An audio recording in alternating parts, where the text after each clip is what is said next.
ADRE 2.0 exam date পাই গ'লহি ইতিমধ্যে admit card release কৰিছে যদি আপোনালোকে প্ৰিপেৰেশ্যন কৰি আছে তেন্তে এই ভিডিঅ'টো আপোনালোকৰ কাৰণে হেল্পফুল হ'ব আগন্তুক আহিবলগীয়া অসম পুলিচ SI কনষ্টেবল এক্সামৰ কাৰণে হেল্পফুল হ'ব আৰু আজিৰ প্ৰথম কুৱেশ্যনটোলৈ আহিছোঁ the highest range at the central Karbi plateau is কেন্দ্ৰীয় কাৰ্বি মালভূমিৰ সৰ্বোচ্চ ৰেঞ্জটো কি হয় সেইটো সুধিছে অপশ্যন 4টা দি থোৱা আছে যদি আপোনালোকে জানে তেন্তে আগতীয়াকৈ পিক কৰিব পাৰে আপোনালোকৰ কাৰণে এটা ৰিভাইজ টেষ্টেই হ'ব এইটো আৰু যিকেইটা অপশ্যন আছে ডাম্বুকচু সিংহাসন থেপিবুং নে মহাদেউ আৰু এই গোটেই 4টা অপশ্যনৰ ভিতৰত কাৰ্বি মালভূমিৰ সৰ্বোচ্চ ৰেঞ্জটো কি হৈছে আৰু ইয়াৰ যিটো কাৰেক্ট এনচাৰ সেইটো হৈছে অপশ্যন এ ডাম্বুকচু হৈছে ইয়াৰ কাৰেক্ট এনচাৰ নেক্সট কুৱেশ্যনটোলৈ আহিলোঁ the largest tributary of the river Brahmaputra নদীৰ আটাইতকৈ ডাঙৰ উপনৈ কি হয় সেইটো সুধিছে অপশ্যন 4টা দি থোৱা আছে আৰু এই অপশ্যন 4টা মই কৈ নাযাওঁ বাৰু এই অপশ্যন 4টাৰ ভিতৰত আপোনালোকে দেখিছে ABCDৰ ভিতৰত আৰু ইয়াৰ যিটো কাৰেক্ট এনচাৰ সেইটো হৈছে অপশ্যন বি সোৱণশিৰিয়ে হৈছে ব্ৰহ্মপুত্ৰ নদীৰ আটাইতকৈ ডাঙৰ উপনৈ নেক্সট 3 নম্বৰ কুৱেশ্যনটোলৈ আহিলোঁ which of the following district of Assam does not have any international boundary তলত যিকেইখন ডিষ্ট্ৰিক্টৰ নাম দিয়া আছে সেই ডিষ্ট্ৰিক্টকেইখনৰ ভিতৰত কোনখন একচুৱেলি বাংলাদেশৰ লগত কোনটো আন্তৰ্জাতিক সীমা নাই actually international boundary with Bangladesh যিকেইখন দি থোৱা আছে বাংলাদেশৰ ছাইডৰে দি থোৱা আছে চ' কোনখনৰ নাই সেইটো সুধিছে কাছাৰ হাইলাকান্দি কৰিমগঞ্জ আৰু ধুবুৰী আৰু এই 4টা অপশ্যনৰ ভিতৰত যদি চাবলৈ যাওঁ তেন্তে হাইলাকান্দিটো ইয়াৰ কাৰেক্ট এনচাৰ হ'ব নেক্সট কুৱেশ্যন আহিলে in which year the capital of Assam is shifted from Shillong to Dispur so' আমি জানো যে অসমৰ ৰাজধানী পূৰ্বতে কি আছিলে শ্বিলং আছিলে কিন্তু শ্বিলঙৰ পৰা দিছপুৰলৈ স্থানান্তৰ কৰা হ'ল যেতিয়া শ্বিলংখন এখন ষ্টেট হিচাপে মৰ্যাদা পালে সেইটো সময়তে দিছপুৰলৈ স্থানান্তৰ কৰা হ'ল আৰু কিমান চনত সেইটো সুধিছে আৰু এই যি 4টা অপশ্যন আছে 4টা অপশ্যনৰ ভিতৰত যদি আমি চাবলৈ যাওঁ তেন্তে অপশ্যন ডিটো কাৰেক্ট এনচাৰ 1973 চনত অসমৰ ৰাজধানী শ্বিলঙৰ পৰা দিছপুৰলৈ অনা হৈছিলে নেক্সট কুৱেশ্যন আহিলে how many national park are there in Assam অসমত বৰ্তমানলৈকে কিমানখন ৰাষ্ট্ৰীয় উদ্যান আছে সেইটো সুধিছে আৰু সেইটো কথা আমি গম পাওঁৱেই যে পূৰ্বতে কেইখন আছিলে 5খন আছিলে তাৰপিছত আৰু নতুনকৈ 2খন হ'ল দিহিং পাটকাই আৰু ৰায়মনা নেশ্যনেল পাৰ্ক গোটেইকেইখন মিলাই ইয়াৰ যিটো কাৰেক্ট এনচাৰ সেইটো হৈছে অপশ্যন চিটো কাৰেক্ট এনচাৰ 7খন নেক্সট কুৱেশ্যন আহিলে Asia's largest dry fish market is located at এছিয়াৰ সৰ্ববৃহৎ শুকান মাছৰ বজাৰখন ক'ত অৱস্থিত সেইটো সুধিছে আৰু এই যি 4টা অপশ্যন আছে 4টা অপশ্যনৰ ভিতৰত যদি আমি চাবলৈ যাওঁ তেন্তে অপশ্যন এটো কাৰেক্ট এনচাৰ মৰিগাঁও দি থোৱা আছে যদিও জাগিৰোডতহে এছিয়াৰ যি ড্ৰাই ফিছ মাৰ্কেটখন অৱস্থিত হয় নেক্সট কুৱেশ্যনটোলৈ আহিলোঁ এতিয়া in which year crude oil was drill in Assam for the first time কোন বছৰত অসমত প্ৰথমবাৰৰ বাবে খাৰুৱা তেল খনন কৰা হৈছিল সেইটো সুধিছে অসমত খাৰুৱা তেলৰ কিমান চনত খনন কৰা হৈছিলে অপশ্যনকেইটা দি থোৱা আছে 1824 1889 1901 নে 1911 আৰু এই যি 4টা অপশ্যনৰ ভিতৰত কাৰেক্ট এনচাৰ হৈছে অপশ্যন 1889 এতিয়া যদি আপোনালোকে অসম ষ্টেটৰ কাৰণে যদি প্ৰিপেৰেশ্যন কৰি আছে তেন্তে আপোনালোকে GSA নহয় আপোনালোকে ইংলিছ হওক বা মেথছ হওক ৰিজনিং সেইখিনিও চাব লাগিব চ' মই ইংলিছৰো কেইটামান পৰ্চন লৈ আনিম বা ইংলিছ বা ৰিজনিং হওক বা মেথছৰে কেইটামান পৰ্চনো লৈ আনিম বা কেইটামান ভিডিঅ' লৈ আনিম যদি আপোনালোকে বিচাৰে আপোনালোকে এটা কমেণ্ট কৰিব নাপাহৰিব নেক্সট কুৱেশ্যন আহিলে which raw materials is use for the iron and steel industry লোহা আৰু তীখা উদ্যোগৰ বাবে তলৰ কোনটো কেঁচামাল ব্যৱহাৰ কৰা হয় কোনটো কেঁচামাল হিচাপে ব্যৱহাৰ কৰা হয় সেইটো সুধিছে আৰু এই যি 4টা অপশ্যন আছে 4টা অপশ্যনৰ ভিতৰত আইৰণ অৰটোৱে একচুৱেলি ব্যৱহাৰ কৰা হয় কেঁচামাল হিচাপে নেক্সট কুৱেশ্যন আহিলে Manas national park is located in the foothill of the which region Manas ৰাষ্ট্ৰীয় উদ্যান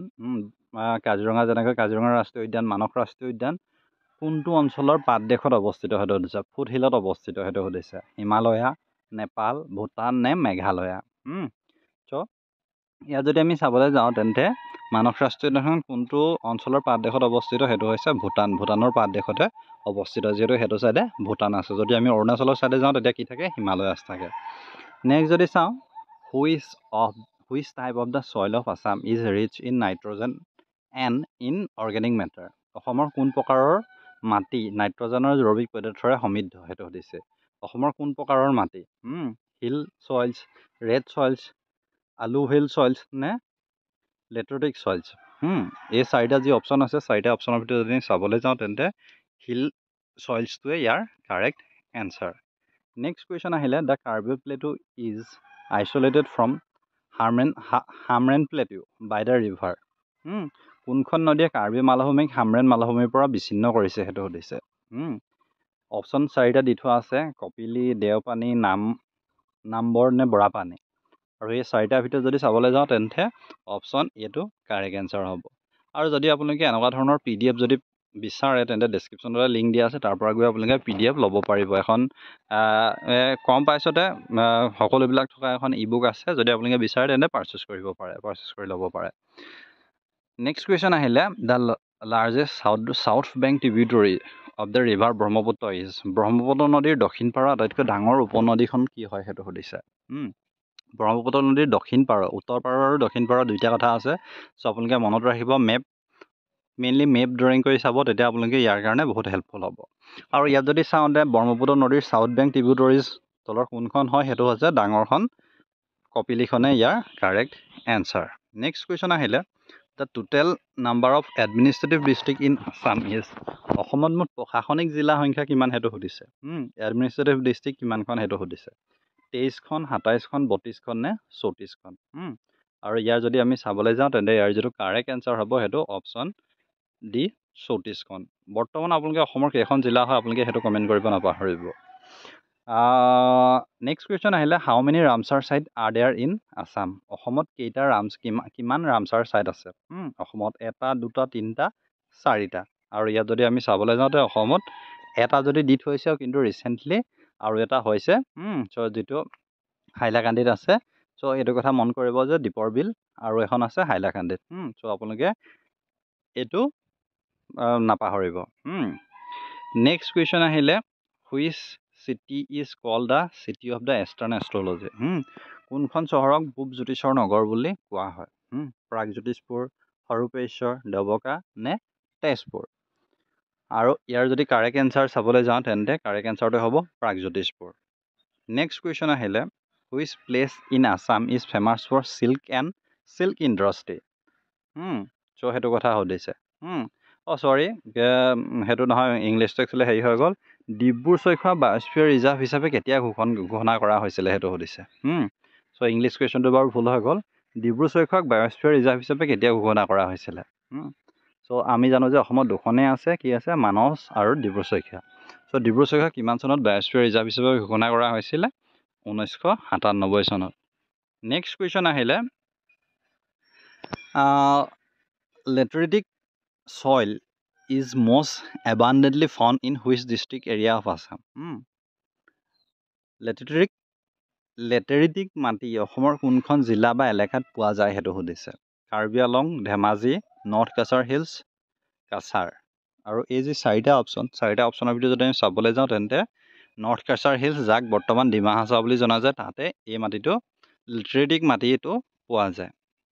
নেক্সট কুৱেশ্যন আহিলে, the world heritage site are recognised by which organisation. বিশ্ব ঐতিহ্য ক্ষেত্ৰ আমি ইতিমধ্যে গম পাওঁ যে ৱৰ্ল্ড হেৰিটেজ ছাইট অসমত কেইখন আছে, 3খন আছে। আগতে 2খন আছিলে, কাজিৰঙা আৰু মানস নেশ্যনেল পাৰ্ক আছিলে, কিন্তু বৰ্তমান ৰিচেণ্টলি চৰাইদেউ মৈদামো ইউনেস্কো ৱৰ্ল্ড হেৰিটেজ ছাইট পাবলৈ সক্ষম হৈছে। এতিয়া মেইন কথাটো হ'ল, এই যিটো ছাইটটো হয় ৱৰ্ল্ড হেৰিটেজ ছাইট ৰিকগনাইজ কোনটো অৰ্গেনাইজেশ্যনে কৰে সেইটো সুধিছে। UNICEF, United nation, international children emergency fund, United nations, UNESCO নে হু ৱৰ্ল্ড হেল্থ অৰ্গেনাইজেশ্যন। চ' এই 4টাৰ ভিতৰত যদি আমি চাবলৈ যাওঁ তেন্তে ইয়াত কোনে কৰে, ইউনেস্কো কৰে। সেইটো আপোনালোকে মনত ৰাখিব। ইউনেস্কোৰ আপোনালোকে ফুল নেম তেনেকুৱাও সুধিব পাৰে। United Nation Education, Scientific and Cultural Organisation. Next question আহিলে, which of the following district of Assam has the lowest literacy rate. অসমৰ তলৰ কোনখন জিলাৰ সাক্ষৰতাৰ হাৰ সৰ্বনিম্ন সেইটো সুধিছে। ধুবুৰী, ডিমা হাছাও, কাৰ্বি আংলং নে হাইলাকান্দি। চ' ইয়াত মন কৰিব যে সাক্ষৰতা সেইটো সুধিছে। লোৱেষ্ট লিটাৰেচি ৰেটটো সুধিছে। ধুবুৰী, অপশ্যন যি 4টা আছে, অপশ্যন 4টাৰ ভিতৰত ইয়াৰ যিটো কাৰেক্ট এনচাৰ, ধুবুৰীটো হৈছে ইয়াৰ কাৰেক্ট এনচাৰ। নেক্সট কুৱেশ্যনটো আহিলেও, which river flows through the northern part of the Kaziranga national park. Kaziranga ৰাষ্ট্ৰীয় উদ্যানৰ উত্তৰ অংশৰে তলৰ কোনখন নদী বৈ গৈছে সেইটো সুধিছে। জীয়া ভৰলী, জীয়া ধনশিৰি, বুৰৈ নে ব্ৰহ্মপুত্ৰ। আৰু এই যি চাৰিটা অপশ্যনৰ ভিতৰত যদি আমি চাবলৈ যাওঁ তেন্তে ব্ৰহ্মপুত্ৰখনে পাৰ হৈ গৈছে।